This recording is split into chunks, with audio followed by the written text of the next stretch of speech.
Hello there. Today we will discuss the graph between velocity and time in different kinds of motions. So we already know that there are two kinds of motion. One is uniform motion,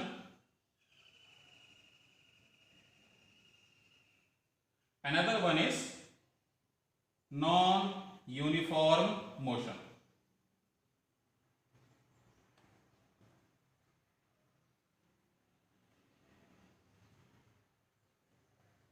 So uniform motion is the one in which an object covers equal displacements in equal time intervals or equal distance in equal time interval. We take the displacement and distance to be same whenever object moves along the straight line without any change in the direction. So that is what we are considering here, and in this case it is the non-uniform motion in which an object covers unequal distances or displacement in equal intervals of time. Right? So uniform motion happens whenever speed or we can say velocity of the object remains constant. So here velocity remains constant, and non-uniform motion, in case of non-uniform motion, velocity it keeps on changing with time, so it is not constant. Now from this information we can draw the graph for between the velocity and the time for the uniform motion. Whenever an object has uniform motion, in that case, as always, we take the time along the horizontal axis and the velocity or speed along the vertical axis, just like this. If the motion is uniform, then we know that the velocity remains constant. There is no variation in the velocity. That means whatever the time, we find the same velocity. So the graph will be just like this. So graph will have only one value on the velocity axis. There will be no other value. So there may be different points of times, but at all points of times the velocity is same. We find that velocity is same. The object is moving with the same velocity. So that means the velocity of the object is constant. So uniform motion, this is the motion for which we have drawn the graph. So in this case we understand that in case of uniform motion, the velocity of the object remains constant, which we represent it by a fixed line standing on the velocity axis. It is not showing any variation with the time, right? So on velocity axis it has got only one fixed value at this one. So that constant velocity, and hence the motion, this is the graph for the velocity time in case of uniform motion of the object. Second one is the non-uniform motion, in which velocity is not constant, so velocity is changing with time. So there can be any type of change in the velocity with time, right? So the graph will be, other than this, all kinds of graph will remain the graphs for the velocity time. So again we take the time along the horizontal axis, the velocity along the vertical axis. Then the graph other than this can be graph just like this can be graph just like this can be any curved graph just like this. So all such graphs are for the non-uniform motion, because in all these graphs the velocity is changing at every point of time. So velocity is changing at every point of time. So it is a straight line, but at different points of time there are the different values of velocities, right? So it is time t1 at which velocity is v1, it is time t2 at velocity is v2, and at time t3, at some other time t3, the velocity is v3. So there are different values of velocities at different points of time. Hence we say that the velocity is not constant, and such kind of motion is called as non-uniform motion. So these are the graphs for the non-uniform motion between velocity and time.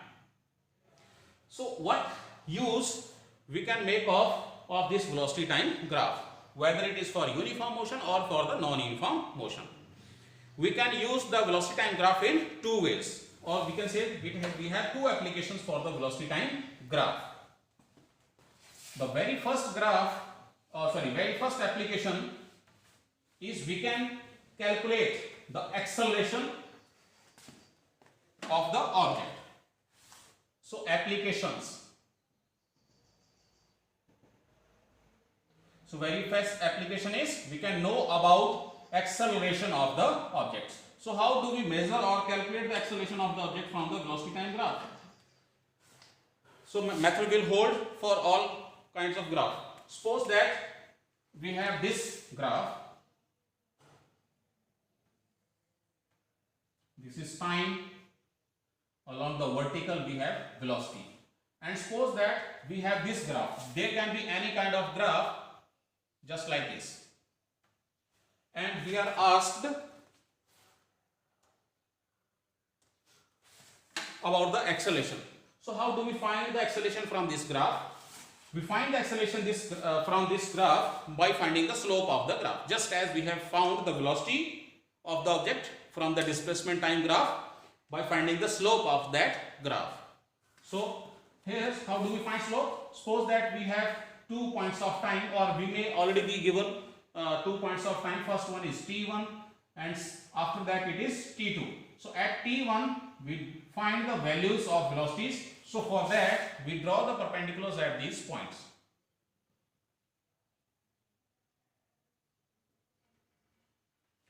So just like this, we draw the perpendiculars on these points t1 and t2, and then these perpendiculars meet the graph at 2 points, here A and here B. From this A and B we draw the perpendiculars on the velocity axis. So this is at time t1, this is the value of velocity which is v1, and this is at time t2 the velocity which we call as v2. At initial point of time the velocity is initial velocity, at final point of time we call the velocity to be final velocity. Symbolically we represent the initial velocity with u and the final velocity with v. So how do we find the acceleration? By finding the slope. So what is slope of this graph? We already know that the slope measures the inclination of the graph with respect to one axis or with the other axis, or in another way we can say that the slope gives information about the variation of one quantity with respect to the other. So slope, it is equal to vertical intercept, as we have discussed in our last class, vertical intercept divided by horizontal intercept.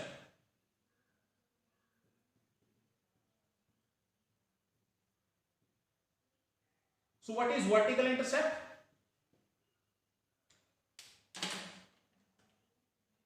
So slope, what is vertical intercept? The intercept or section that has been cut by these 2 points on the graph on the vertical axis, right? So how much part is cut? This is called as vertical intercept. This is called as vertical intercept.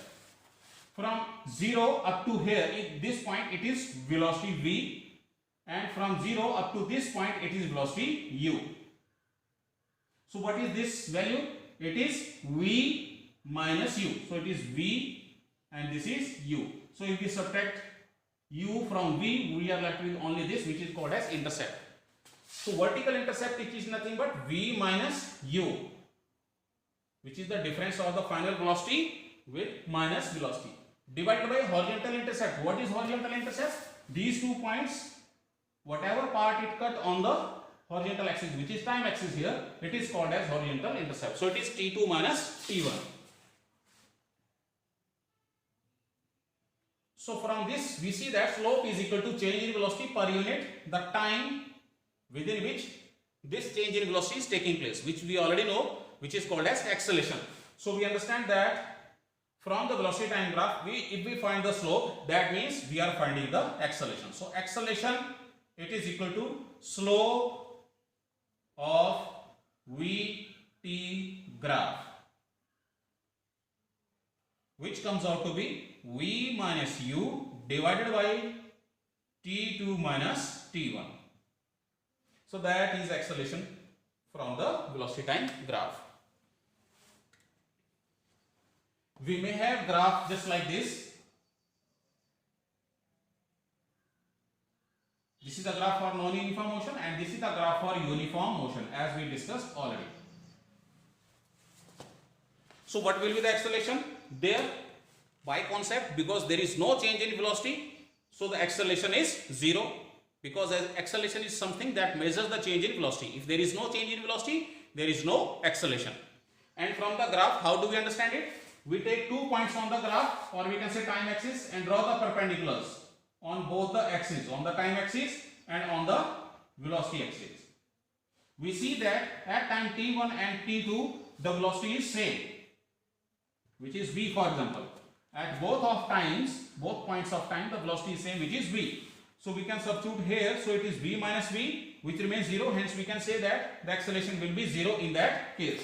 So whenever motion is uniform, we get 0 acceleration, and whenever it is non-uniform motion, we get the acceleration other than 0. So acceleration is never 0, it has some value, or we can say there is some change in the velocity. So this is all what we understand from the first application of the velocity time graph. Another application is that we can also find the distance, or we can say displacement, which has happened or which has been traveled during given time interval. So that we can also calculate from the velocity time graph. Let us take again the simple case of this graph, which is on the upper side. Let us try to find out the area which is behind this graph. So on this graph we have 2 points A and B. Under this graph, whatever the area falls, we find the area of this graph. Suppose that it is A, B, this is C, and this is D. So it makes a specific shape. So we find the area of this shape. So how do we find the displacement or distance from the velocity time graph? So acceleration, which is slope, which is equal to v minus u upon t2 minus t1. So for displacement, we find the area. Area, what area? Which is falling under the graph between the perpendicular lines drawn from these 2 points. So we have given 2 points on the graph, or we can say we have given some time interval during which we have to calculate the displacement that has been covered by the object. So we draw perpendiculars on these 2 times which are given. So these perpendiculars stand on this time axis and meet the graph at point B and at point A. So we find the area under this graph for these time intervals. So now there can be different shapes of this area. Now we see that this area is of a trapezium. So the area of this trapezium in this particular case, it is this is half of sum of parallel sides. So what are parallel sides here? It is AD and it is BC. So AD, which is equal to V, and BC, which is equal to U. So area of the trapezium, this is equal to half of sum of parallel sides. So it is half multiplied by parallel sides, which is AD plus BC multiplied by the perpendicular distance between them, which is CD. So from the graph, if we substitute the values, so what we get?